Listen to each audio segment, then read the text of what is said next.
जय जोहार संगवारी हो।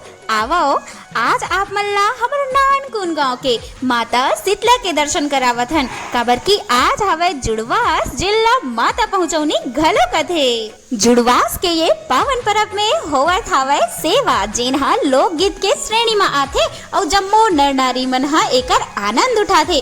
पहली हमर गांव के शीतला में माई लोगिन मन के जाना वर्जित रहा है, लेकिन अब धीरे धीरे युग बदलत जावत हावे, समय बदलत जावत हावे, तो अब सबला अंदर जाए बर देथे। ये हरे हमर गांव के माता शीतला रानी।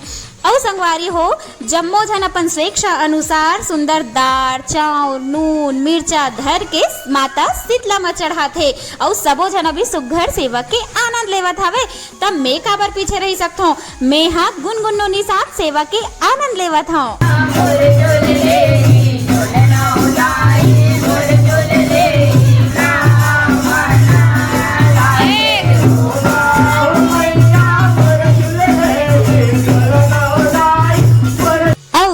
जेनदार चाउर के साथ हमन हल्दी और दही के घोल लेके रथन, ओला इकट्ठा करते और जम्मो झन के मुड़ी में नीम पत्ता में करके छीते जाते। यही लकी थन हमन जुड़वास परब।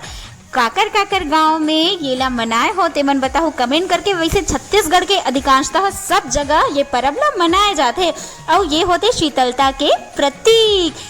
जय माता दी।